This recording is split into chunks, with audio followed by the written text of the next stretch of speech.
he completed his law degree at the University of Pretoria. He subsequently qualified as an attorney and started practicing law in Cape Town in 2003. In 2007, he also completed his postgraduate diploma in financial planning at the University of Stellenbosch Business School and subsequently became a CFP professional. He headed up the FPI's advocacy and technical department between 2010 and 2013, wrote a research paper comparing TCF and FAIS, which was published in the Juta Consumer Law Review, and is the creator of the RDR Fit Toolbox. On a day-to-day basis, he specializes in financial planning, legal advice, and estate structuring for business owners. He talks to us today about the transition to fee-based.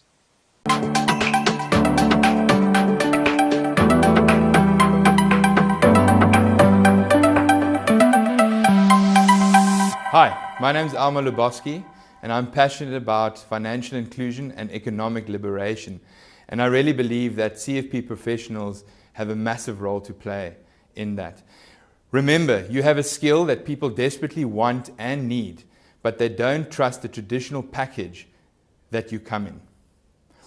Consumers out there seem to be taking financial advice and financial wellness tips from self-taught people who know how to market themselves extremely well. You have to consider repackaging yourself and rebranding yourself. This is not really about complicated innovation. The innovation is simply about listening to what people need and then making small adjustments to the way you do business, instead of adamantly resisting and desperately hanging on to an old way of doing things and how you've been taught. People don't buy themselves into something. They buy themselves out of something, out of debt, out of anxiety with their financial situation. How much do you really understand your customer's pain? The question then begs, who are your customers? Now, traditionally we know about demographics and segmenting our clients according to those demographics. But this is about identifying tribes.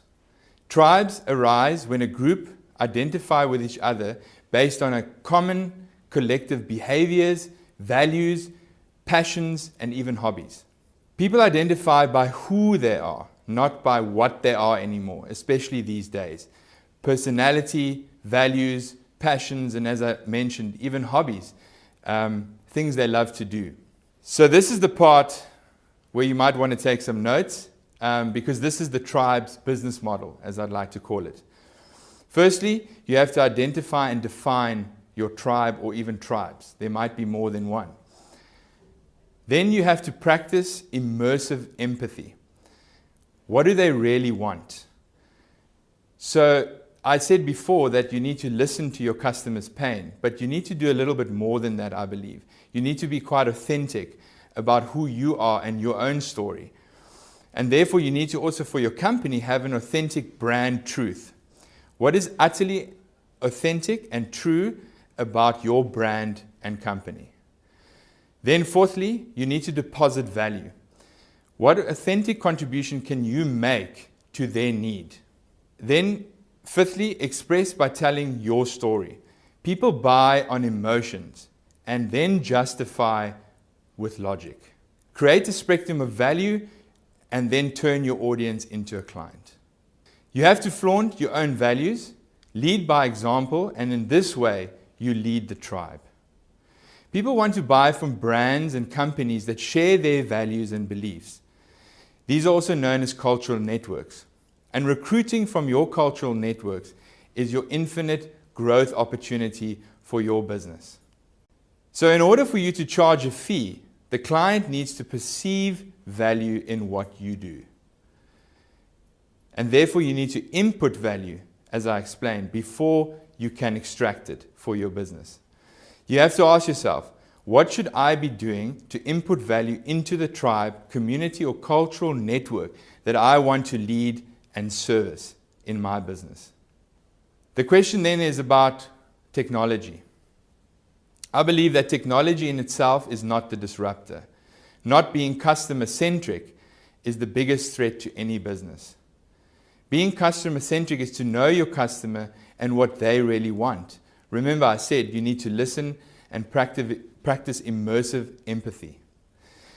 An example is younger people are not planning for their retirement. They want financial freedom now. And so you need to make financial planning relevant for now. How can you help them with their immediate needs? People still want empathy and relationships. Financial planning was never meant to be about managing money. It was meant to be about managing goals and dreams. Small example of customer centricity is Netflix did not kill Blockbuster.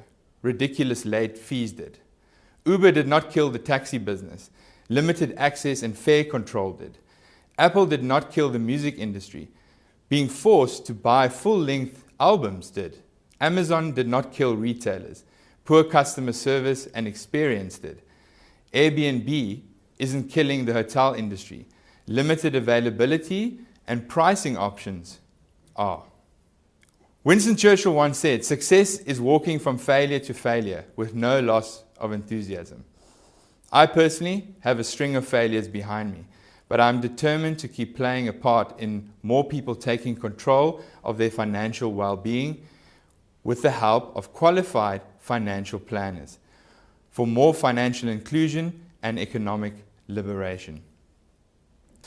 I want to briefly share my personal journey in financial planning with you. I do share some of this in my article that was prepared for the convention publication. I'm a qualified lawyer and at some point couldn't find work in the legal field. I decided to study a little bit further and looked into the postgraduate diploma in financial planning, which leads to the CFP designation. I then studied that in 2007 and at the same time also got pulled into a new career as an insurance agent for one of the big South African insurance agencies, which was an experience in itself because immediately studying the postgrad diploma, learning about holistic financial planning, and then being driven to a sales environment within this agency to sell life insurance products and investment products immediately caused the contradiction for me. And thus began my interest in trying to understand the industry, understand financial planning and what it truly meant. I then in fact ended up working at the FPI in 2010 to 2013 because I thought that was one of the only ways that I could get involved in understanding financial planning and also perhaps making a difference in the industry.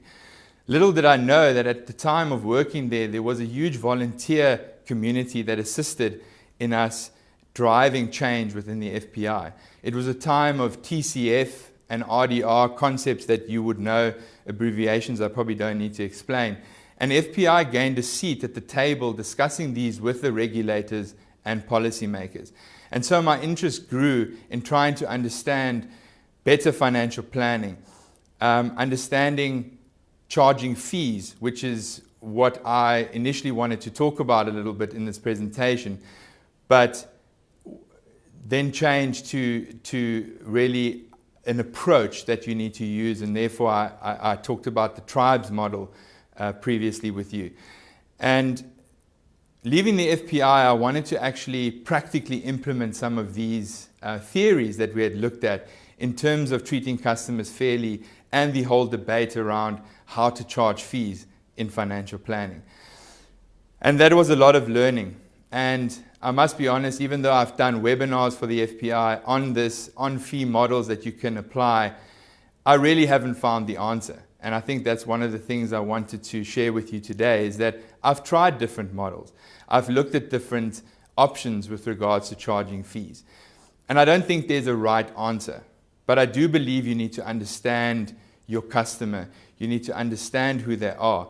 And if you can deposit value before extracting it, I believe you can find a model for yourself that you believe can work for your tribe. So I went all the way from testing a number of different models. I think just briefly, one of the first times I charged the fee, in fact, I decided to reduce and not take commission on a life insurance policy. And the difference in premium worked out over a year, added up to about 2,500 Rand at the time. So I charged the client 2,500 Rand for implementing the product, telling him that he would pay this off in a year and he would have a cheaper life insurance premium for the rest of the time he had the policy, as an example. As I mentioned, there's different models, there's different ways of doing this. You need to understand your customer before you can extract the value and charge a fee for what you're doing. But I encourage you to really look at your business. And as I said, this is not about massive innovation. This is about maybe making some small changes within your business, about rebranding yourself in order to communicate what you do and what value that you add. At this point in time, I created a fee-only practice called the Virtual Planner, and I believe even at this time, that is something, true financial planning without product implementation doesn't even need an FSP license at this point in time. That might be a little bit controversial, but if you truly think about the numbers and the guidance that you can offer a client with regards to their situation in financial planning without product implementation, you don't need a license at this point. With that said, there is a move to regulate financial planning in the future with the changes in RDR, but that is yet to come. So my view is you don't need an FSP license in order to give true financial planning and guidance to your clients on their finances. So as CFP professionals and members of the FPI, I also believe we need to ensure that we build a community amongst us, get involved in shaping the future of financial planning.